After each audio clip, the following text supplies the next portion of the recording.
Olá, meus irmãos, olá, minhas irmãs, a paz do Senhor Jesus, a toda a igreja na face da terra, um bom dia, uma boa tarde e uma boa noite, dependendo da hora que você parou para meditar na palavra de Deus.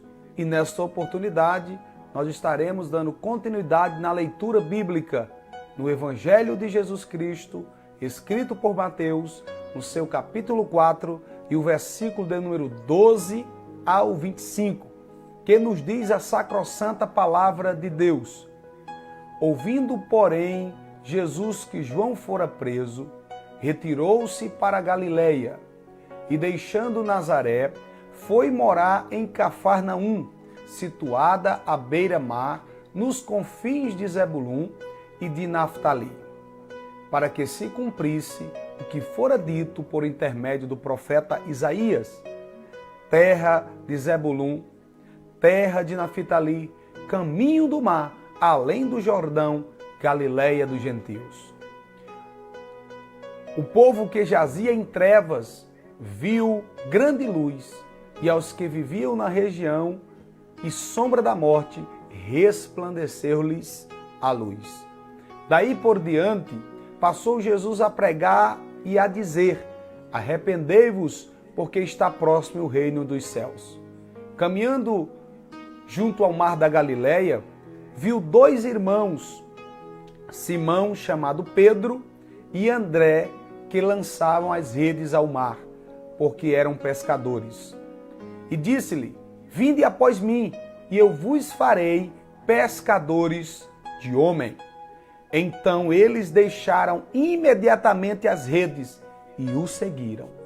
Passando adiante, viu dois irmãos, Tiago, filho de Zebedeu, e João, seu irmão, que estava no barco em companhia do seu pai, consertando as redes, e os chamou. Então ele, no mesmo instante, deixando o barco e o seu pai, o seguiram. Percorria Jesus por toda a Galileia, ensinando nas sinagogas, pregando o evangelho do reino e curando toda sorte de doenças e enfermidades entre o povo. A sua fama correu por toda a Síria. Trouxeram-lhe então todos os doentes, acometidos de várias enfermidades e tormentos, endemoniados, lunáticos, paralíticos, e ele os curou. E da Galileia, Decápolis, Jerusalém, Judeia e da além do Jordão, numerosas multidões o seguiram. Meus irmãos, nesta oportunidade, na continuação da nossa leitura bíblica, precisamente no Evangelho de Jesus Cristo, no capítulo escrito por Mateus, no capítulo de número 4, né? E o versículo de número 12 ao 25, teremos nessa oportunidade, após Jesus ser tentado e vencer as tentações, logo iniciou o seu ministério. E a Bíblia é enfática a dizer que ele, deixando Nazaré, foi morar em Cafarnaum, situada à beira-mar, nos confins de Zebulum e Naftali. Ou seja, meus amados, o mar da Galileia, situado no extremo norte do Vale do Jordão, oferece-nos um marco geográfico de uma nova etapa da vida de Jesus e todos os povos, onde existia cerca de 30 cidades pesqueiras, sendo Cafarnaum a maior de todas elas. Vejamos, Cafarnaum se tornou base do ministério de Jesus para a Galileia, ou na Galileia, e como também para que se cumprisse o que fora dito por intermédio do profeta Isaías, precisamente no capítulo 9, Isaías capítulo 9, e o versículo do 1 ao 2, que diz: terra de Zebulum, terra de Naftali, caminho do mar, além do Jordão, Galileia dos gentios.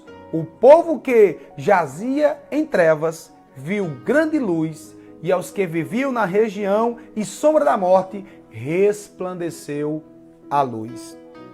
Meus irmãos, veja que em toda a palavra do Senhor está escrito para que se cumprisse o que estava escrito. Então Jesus ele inicia o seu ministério pregando a mesma mensagem de João, né? Que dizia: arrependei-vos, porque está próximo o reino dos céus.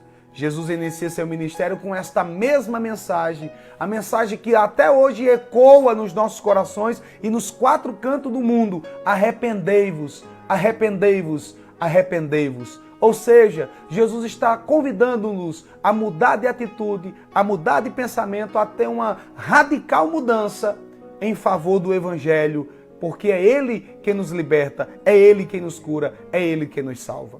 Como dissemos anteriormente, Jesus veio estabelecer o seu reino. E João falava disso, o reino está próximo. Então, Jesus veio estabelecer o seu reino e feito isto, ou seja, estabelecendo o reino, isto quer nos dizer que Jesus precisaria de pessoas que estivessem dispostas para se submeter ao seu governo e participar e cooperar com este reino maravilhoso que foi estabelecido na terra.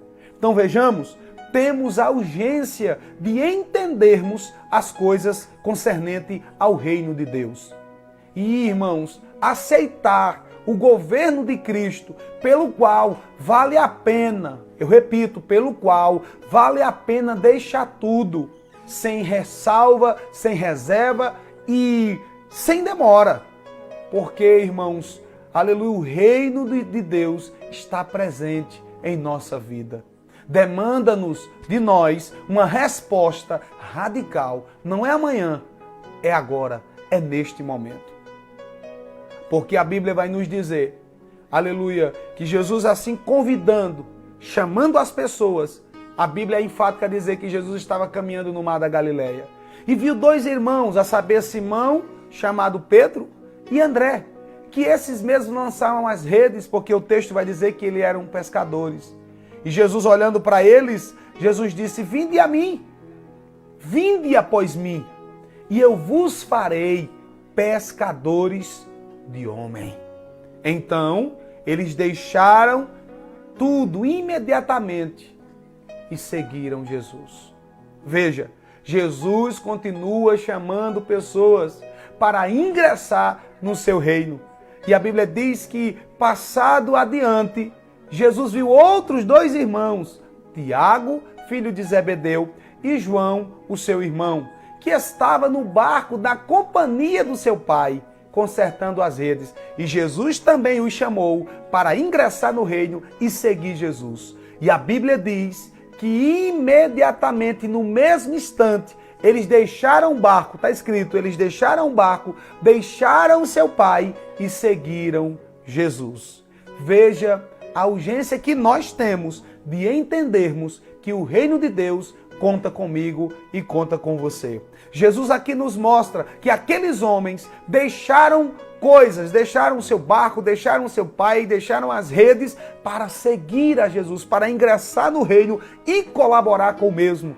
Do mesmo modo, meus irmãos, nesses dias odiernos, nós precisamos deixar muita coisa para seguir as coisas do reino, para entender o reino de Deus, para cumprir a justiça do reino. É preciso renunciar a nós mesmos e seguir o Rei Jesus e ingressar para colaborar com o reino.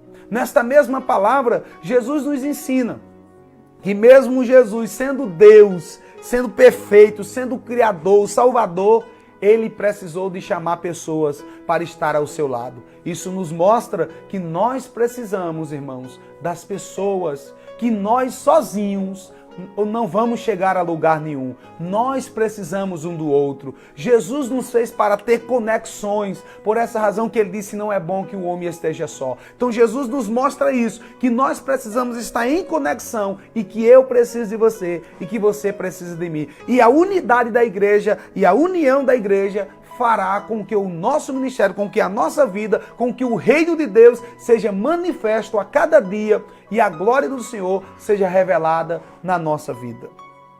Veja que exemplo maravilhoso. Jesus continua nos chamando. Jesus continua te chamando para colaborar com esse reino. E a Bíblia diz que a fama de Jesus se expande além da Galileia. ela vai por toda a Síria, o norte da Palestina, e a Bíblia diz que o próprio Jesus, irmãos, começa a pregar, percorrer a Galileia e começa a ensinar nas sinagogas, pregar o evangelho do reino e curar as enfermidades e todo tipo de doença. Veja, é o próprio Jesus, como diz o texto do profeta no Antigo e confirma-se no Novo Testamento, onde nós lemos: a luz que resplandece. Aqueles que estavam à sombra da morte, a luz resplandece, traz clareza, traz iluminação, traz vida. Jesus trouxe isso. Jesus é o próprio que ilumina todas as trevas. Ele levanta o homem, o ser humano que está abatido. Ele chama o homem para colaborar nas tarefas do reino. O Senhor conta com o homem mesmo frágil, mas ele veio para nos resgatar e nos fazer entender que nós podemos e temos que colaborar e fazer justiça ao reino que foi estabelecido e que está em nós, esse reino, e que está em você. Aleluia, porque foi estabelecido por Jesus. E a Bíblia diz, e vemos a tríplice missão de Jesus dentro do seu ministério, ou a tríplice missão do ministério de Jesus. Um texto, no versículo 23, ele vai dizer: e ensinava Jesus, e pregava Jesus, e curava as enfermidades. Então Jesus ensinava. É isso que nós precisamos entender. É ensinar e pregar o evangelho do reino. Não o evangelho que queremos. Não o evangelho que muitas das vezes vemos pregando por aí, um evangelho fajuta, de entretenimento. Não, mas o evangelho genuíno, que muda, que confronta o homem e leva o homem. Não o evangelho que direciona o homem para cá, mas o evangelho genuíno direciona o homem até Cristo. Faz ele entender que ele, sem Cristo, ele não é nada. E que o reino não é dele, o reino é de Jesus. E que ele faz parte desse reino. E precisa manifestar. E precisa andar na justiça do reino. Compreender as coisas do reino. Desfrutar das coisas do reino. Então, meus irmãos, se nós fazemos parte do reino, nós não poderemos andar em trevas. Se desfrutamos desse reino, também desfrutamos da vida que o reino nos dá, que Jesus nos dá. Jesus gera em nós vida e traz clareza, traz luz das trevas. Se nós estamos andando, ou se tem algumas trevas em nós, nós ainda precisamos rever que o reino de Deus ainda não foi estabelecido em nós. Pensamos nisso, irmãos. E aí eu termino essa reflexão dizendo: esta vida que você está vivendo, essa vida que estamos vivendo, essa vida que você está vivendo, será que é uma vida que glorifica a Deus? Será que é uma vida que representa o reino? Será que é a vida que Jesus, o Rei dos Reis, planejou para você dentro do reino? Ou você está vivendo os seus interesses? Ou você está vivendo os seus próprios pensamentos, os seus próprios conceitos? Que nesta hora você pense nisso. Jesus está te chamando para vivenciar o reino que ele estabeleceu, o reino de justiça, e ele está dizendo: venha após mim. E você não pode negar, e você não pode deixar para amanhã. Faça hoje, renuncie hoje e corra para os propósitos de Deus na sua vida, em nome de Jesus. Que Deus abençoe a sua casa, que Deus abençoe a sua vida, que Deus abençoe a sua família, em nome de Jesus. Esse que vos fala é o pastor José Marcelo. Esta foi a reflexão, a meditação para o dia de hoje. Amém.